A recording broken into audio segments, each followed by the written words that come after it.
Olha, é bem bom mesmo. Mas será que é tão bom quanto todo mundo fala? Vamos verificar.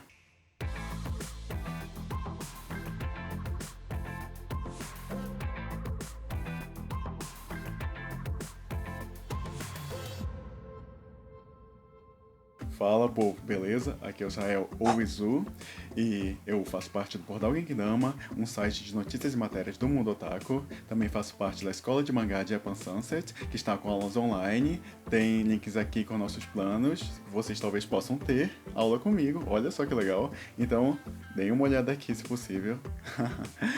Também sou autor desse magazinho aqui, T-Hunters, que ele tem capítulos online gratuitos e em breve terá novidades. Todos os links estão aqui embaixo, vocês podem conferir depois do vídeo, tá legal? Enfim, bom, sejam bem-vindos ao meu canal e, gente, quem tá me acompanhando sabe que eu tô fazendo vídeos sem muita edição por conta de pouco tempo e dessa vez eu consegui ter um pouquinho mais de tempo. Esse vídeo vai ter uma edição bem básica porque eu pensei que talvez na verdade ele precisasse realmente de imagens diferentes de outros, porque convenhamos, estamos falando de Solo Leveling, que é muito conhecido por ter uma arte muito bacana. A parte visual ela é muito relevante, então eu queria dar relevância a isso, já que essa obra ela capricha nisso e é algo que fica marcante quando você lê. Então, vou colocar umas imagens nem que sejam básicas aí para ilustrar o que eu for falando aqui. E vamos lá. Para quem não sabe, Solo Leveling é uma obra que começou inicialmente sendo publicada como web novel. É uma obra sul-coreana. E foi em 2016, se eu não me engano, que ela começou a ser publicada como web novel.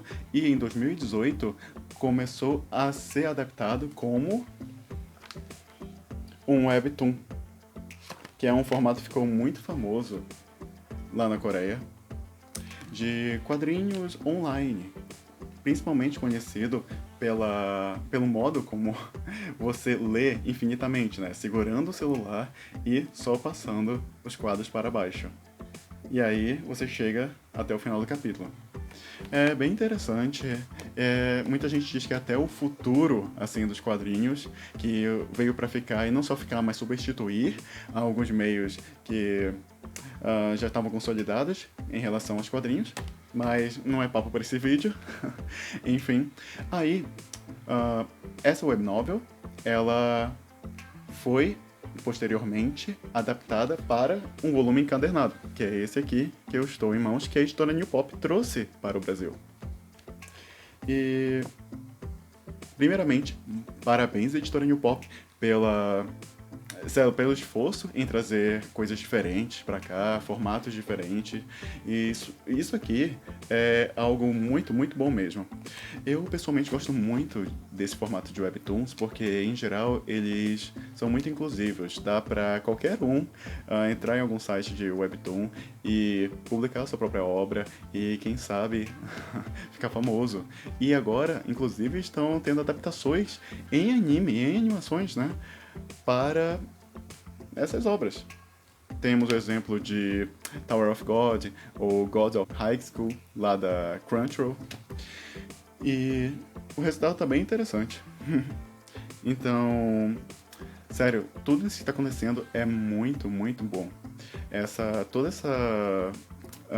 Esse novo jeito, né, de popularização de formato de quadrinhos e a adaptação, assim, lá num estúdio japonês de uma obra coreana é algo muito interessante. Causa até uma variação, assim, no tipo de obra que a gente costuma ver. Ok, agora indo direto ao ponto. Solo Leveling. Do que se trata? Basicamente, se trata de um mundo, na verdade, o nosso mundo. A história se passa lá em Seul, na Coreia do Sul. E aproximadamente 10 anos antes da história iniciar, começaram a surgir portais, e desses portais, eles saem monstros que querem simplesmente matar humanos. Pelo menos é só isso que conta esse primeiro volume aqui pra gente. São muito poucas informações, no geral, assim, detalhadas. A gente só sabe que tem portais, que tem monstros, e que, junto com a abertura desses portais, além dos monstros que apareceram, eles também fizeram com que algumas pessoas tivessem um despertar. que é como eles chamam, assim, quando a pessoa desenvolveu poderes, né, depois dessa época que se abriu esses portais. E com esses poderes, eles se juntaram e formaram uma associação de caçadores. E esses caçadores, obviamente, eles vão caçar os monstros e eles entram lá nos portais para acabar com esses monstros. E esses caçadores são identificados por níveis. Se não me engano, vai do aquele clássico rank S, rank A, até o ranking E. E o rank E é o mais baixo. E, obviamente, o nosso protagonista é do rank E. Como sempre, o protagonista, em geral, começando bem de baixo. A não ser raras exceções, né? Tipo One Punch Man. Enfim. E é basicamente isso, esse mundo. O nosso protagonista, cujo nome vai estar aí, eu não vou me atrever a pronunciar todos esses nomes coreanos. Vou deixar aí na descrição para vocês. Inclusive o nome do autor, o nome da pessoa que desenhou, enfim. Ele, para conseguir dinheiro para a família, a mãe está hospitalizada, a irmã vai começar a faculdade, se eu não me engano, ele se embrenha pelo mundo dos caçadores. Só que ele é o ranking E, um caçador muito, muito fraco. E isso faz com que quase toda a missão que ele vá, ele volte quase morrendo. E, bom, vamos começar falando por partes. Primeiramente, pelo protagonista. Olha, o protagonista e os personagens em geral, eles não têm tanto carisma assim. Eles são meio que básicos. Inclusive, o protagonista ele tem uma motivação até que boa, forte, porque meio que a mãe tá hospitalizada, ou seja, a mãe não pode trabalhar. A irmã vai começar a faculdade. Ele mal terminou o ensino médio e não é de família rica, ele explica tudo isso. Então, ele teve que fazer bico como caçador. E dependendo, né, da situação, de como vai a missão, a pessoa pode ganhar até bem. Só que, em geral, ele não ganha tão bem assim. Mas a motivação é interessante. É algo que pode gerar, assim, uma conexão do leitor com o personagem facilmente. Só que ela é trabalhada de forma superficialmente, na minha opinião. É só um detalhe aqui e ali do protagonista falando e pronto. Não mostra muita coisa pra gente conseguir, sabe, se conectar com aquilo, a gente se vê, talvez, naquela situação. É só meio que no nível da gente saber. Não tem aquele trabalho para ter uma conexão emocional mais forte, mais eficiente. Isso, aliás, é uma dica de roteiro para vocês. Tome cuidado para não só dizerem a respeito do que o seu protagonista, sabe, tira a motivação dele, ou mostrar um passado trágico, ou coisa do tipo. Não só diga, tente desenvolver, mostrar alguma coisa pra gente ver, a gente se afeiçoar, a gente se ligar, esse tipo de coisa. Tenta mostrar mais e falar menos. Mas nesse caso aqui, isso não importa tanto. O protagonista, ele não ser tão interessante, não importa. O que importa aqui é como a pessoa que escreveu, o autor, se eu não me engano é um homem, ele conseguiu pegar elementos básicos, simples, de videogame, por exemplo, e conduzir de uma forma muito boa. Sério? Gente, uma coisa que as pessoas normalmente acham é que quando uma obra ela é extremamente bem falada, ela faz muito sucesso, causa muita comoção, ela obrigatoriamente tem que ter algo transcendental, algo que nunca foi visto antes, algo inovador, assim, que vai revolucionar geral, quando na verdade pode sim ter algo muito bom, muito interessante, muito bem trabalhado, só que com uma premissa simples. E ele faz o simples de forma muito eficiente. Acho que a principal palavra que eu usaria para descrever Solo Leveling, ele é muito eficiente. A pessoa que escreve, caramba, ela sabe muito bem como conduzir a gente ficar interessado e preso ali. Basicamente, o que acontece é que, numa das missões, o protagonista e o grupo que ele tá, eles ficam presos numa sala ali onde tem uns monstros diferentes e muito mais perigosos. E aquela sala, ela não tá querendo abrir, não tô conseguindo sair. E aparentemente, eles só vão conseguir sair dali depois de descobrir a solução de várias charadas e conseguir resolvê-las para aí sim, talvez, isso é o mais interessante, talvez conseguir sair dali com vida.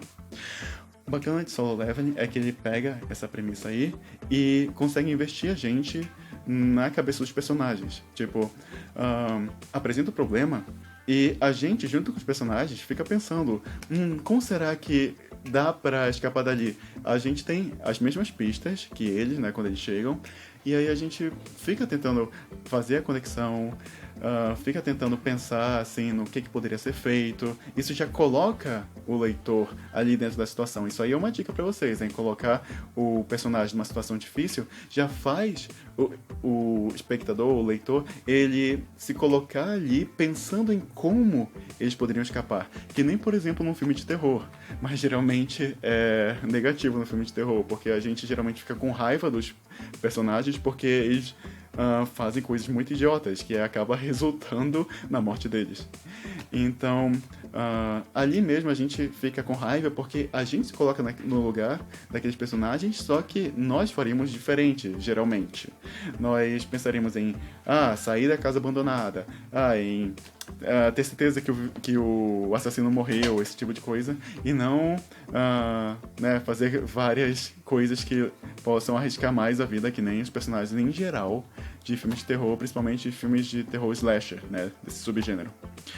Então, a mesma coisa aqui. Quando a gente se depara com uma situação de perigo, o leitor ele vai pensar a respeito de como sair daquela situação de perigo. Então é bom que seja convincente, que os protagonistas, os personagens ali naquela situação, eles não saiam tão facilmente assim. E que a resposta não esteja tão óbvia. E isso eu acho que Solo Leveling faz muito bem. A resposta não tá tão óbvia assim. Muitas vezes, nesse primeiro volume aqui, que é quase todo dessa missão, que isso aqui já é algo até corajoso, porque geralmente quando a gente inicia uma história é recomendável assim para você prender a atenção do leitor que tenha algum começo assim bem simples, uma história mais fechada, menor, para aí sim o leitor ele ter uma noção de como vai ser a pegada daquela história e decidir se ele vai querer acompanhar ou não. Uma história assim muito grande numa tacada só tem chance de você perder mais a atenção do leitor. Então, é corajoso isso daqui, só que ele consegue se manter muito bem. Então, uma coisa muito boa é que ele consegue deixar a gente em dúvida. Tipo, o personagem fica muito em dúvida. Ele acha, eu acho que a solução é essa, eu acho que a solução é aquela. E o protagonista ele acaba se revelando, né, uma pessoa inteligente, observadora, porque ele é muito motivo de chacota, já que ele é muito fraco. Só que, em contrapartida, ele se provou ser muito inteligente aqui. Ou seja, ele se destaca, né, por outro motivo. Boa construção, legal. E tá, ainda assim o personagem ele fica em dúvida várias vezes, ou seja, a gente também fica em dúvida porque realmente não tá tão óbvio, não tá tão claro, pelo menos a maioria dos desafios, a maioria das charadas, e o perigo é muito real. O modo como o autor conseguiu colocar aqui que o perigo é muito real, se você errar, morreu, não tem volta. E vai ter alguma punição, vai ter, sabe, alguma consequência daquilo. É muito bom, muito bem construído. E, então, gente, eu vou dizer uma coisa. Quando vocês fizerem algum problema pro seu personagem, né, resolver, tentem não fazer com que o problema seja resolvido muito fácil, tá bom? Mostre que realmente tem perigo ali, que realmente se ele errar vai ter alguma consequência. Alguém vai morrer, alguém vai perder uma perna, vai, sabe, perder a cabeça, coisas do tipo. Então, quando vocês colocarem o personagem no problema grande, não deixe a solução ser simples, não pelo menos sem sacrifício, tá bom? Depois de, sei lá, muita luta. E eles fazem isso aqui muito bem. Os enigmas são razoavelmente bons, eles não são muito óbvios, eles fazem sentido e, no geral, sinceramente, é o que mais agrada nesse mangá aqui porque é o que entretém, é esse investimento que ele faz a gente ter. E a arte também é espetacular. Vocês estão vendo aí durante todo esse vídeo imagens da arte. Ela é muito boa. Eu acho muito interessante que, na maioria das vezes, na verdade, é só close. Close, close, close. Não tem planos gerais com muita frequência, mas o artista, ele guarda esses planos mais abertos justamente para mostrar mais detalhes, quando precisa. E isso é uma tática muito boa, assim, de você usar quando você está fazendo uma publicação muito, sabe, periódica, assim, com um prazo muito curto. Então, é algo comum de se ver, e principalmente eu ouvi falar que manhwa, não especificamente manhwa, mas webtoons, em geral, webcomics, esse formato, ele possibilitou que muitas pessoas amadoras pudessem ganhar fama, porque o jeito de você conseguir fazer a sua história, ela... Sabe, o espectador, ele se divertir, se entreter, ele se investir na história é diferente. Você não precisa colocar muitos detalhes. A maioria das webtoons que eu vi, geralmente, realmente são muito close, muito close, muito close. Eles focam muito mais na expressão. A narrativa foca muito mais na emoção dos personagens. E se você usar isso bem, você realmente não precisa de muito cenário. Tá aí uma dica. Por isso que tem muitos mangás, por exemplo, até, que não tem tanto cenário, mas eles focam muito na expressividade dos personagens através de efeitos no fundo, através de fundo branco, mais a cara do personagem, ou o corpo dele tá expressando algo, sabe, suficiente para valer a pena. Então, olha aí outra dica. Enfim, e olha, realmente não tem bons personagens, mas, pelo menos nesse meu primeiro volume, toda essa outra parte que eu falei do desenvolvimento, de como ele investe a gente na situação, já é ótimo. Ao contrário do que muita gente pensa, não precisa ser bom em tudo para uma obra ela ser muito boa. Se ela for muito boa em um aspecto, pelo menos assim, sabe, muito, muito boa ali naquele único aspecto, pra mim ela já vale muito a pena. E podem até ver, assim, críticas de outras pessoas que, por exemplo, são acostumadas a analisar histórias, que são inseridas no meio, como eu, por exemplo, que eu sou autor, sou desenhista, que você vai ver que, em geral, as pessoas vão falar que realmente não precisa ser bom em absolutamente tudo. Personagem, narrativa, o roteiro em si. Você pode ser bom em um dos aspectos e ainda assim, sabe, no geral isso torna a obra muito boa, que é o que acontece na minha opinião. A única coisa, sinceramente, que eu não gostei muito aqui é que depois que se... Spoiler aqui, tá bom? Spoiler a partir de agora. Depois que se resolve toda essa situação, nós descobrimos que o protagonista, por ele ter resolvido aquela situação, ele meio que ganhou um treinamento de graça pra ele ficar super incrível, super badass. E... eu já vi imagens posteriores do que vai acontecer. Eu sei que ele vai ficar super badass. Eu sei que vai ficar incrível. E, aliás, eu não gostei muito da aparência dele depois, porque ele ficou com uma aparência meio o bonitão genérico depois. É muito eficiente o mangá em mostrar ele, né, com uma aparência assim, não muito especial, cabelo caído, cabelo cobrindo as orelhas até, nada de muito brilho, nada de muito especial, pra mostrar a fraqueza dele, e na cara, como ele não tem nada de especial. Aí depois eles revertem isso, deixando ele bem bonitão, e eu achei que poderiam ter variado mais, assim, deixado o visual dele mais criativo e interessante. E eu não gosto muito dessa ideia de deixar ele ter um treinamento especial pra ele ficar incrível. Meio que tira pra mim o mérito dele de ele é incrível porque ele consegue pensar, bolar planos, etc. E isso torna ele especial. Isso aqui mais deixa parecendo que tem uma pessoa comandando ele e facilitando as coisas pra ele. Eu só espero que isso não continue nos próximos volumes. E, por enquanto esse, muito bom, só tenho esse receio pros próximos. E é isso, gente. Muito obrigado por terem visto até aqui. Se possível, me sigam nas minhas redes sociais, compartilhem o vídeo, deem uma olhada nos links aqui embaixo. E conto com vocês para divulgar, tá bom? Nos vemos no próximo vídeo. Falou!